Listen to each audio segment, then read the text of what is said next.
Assalamualaikum warahmatullahi wabarakatuh. Baiklah teman-teman, saya mengucapkan selamat pagi, selamat siang, dan selamat malam untuk kita semua. Pada kesempatan kali ini, saya akan menjelaskan materi yang mengenai pemilihan kepala daerah dan wakil kepala daerah. Yang pertama, sistem pemilihan kepala daerah. Sistem pemilihan kepala daerah atau pilkada adalah mekanisme secara demokratis, yang dimana demokratis adalah pemimpin tertinggi atau kekuasaan tertinggi berada pada tangan rakyat untuk memilih kepala daerah seperti gubernur, bupati, dan wali kota. Maksudnya rakyat bebas memilih dan berhak untuk menentukan siapa pemimpin yang mereka sukai. Di Indonesia, pilkada dilakukan secara langsung oleh rakyat melalui pemungutan suara.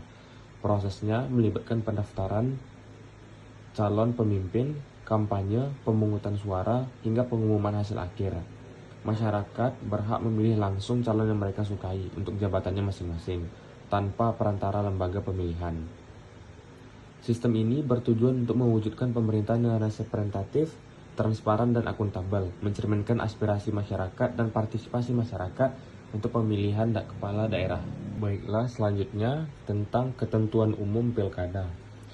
Yang pertama, penyelenggara. Pilkada diselenggarakan oleh Komisi Pemilihan Umum atau yang disingkat KPU yang bersifat independen, yang dimana pada sistem pilkada atau pemilihan kepala daerah, KPU yang bertanggung jawab untuk menyelenggarakan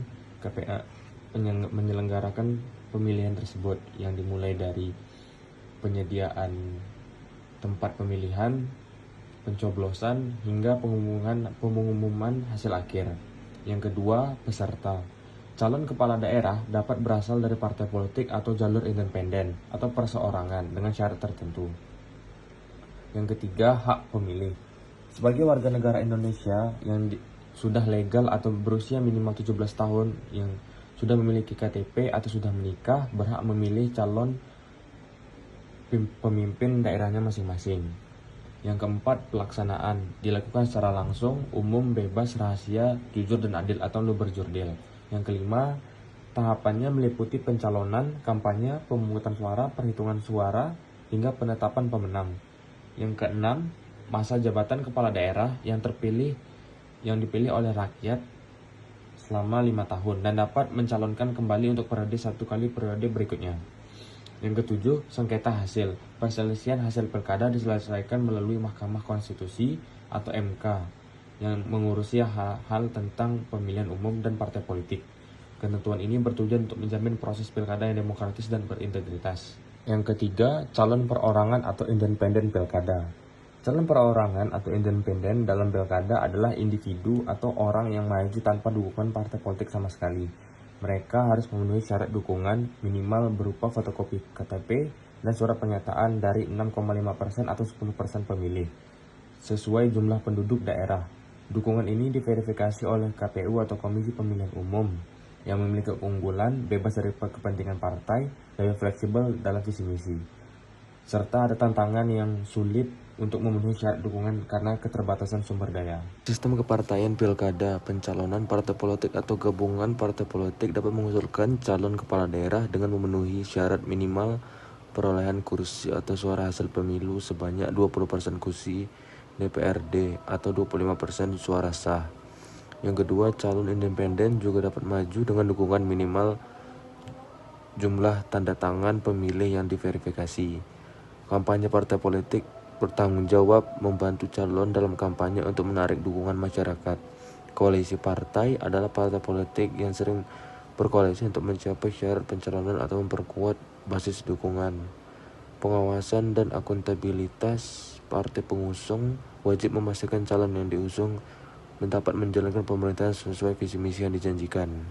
Selanjutnya tentang ketentuan pidana pilkada. Yang pertama, politik uang yang diatur dalam pasal 187 ayat A tentang pilkada.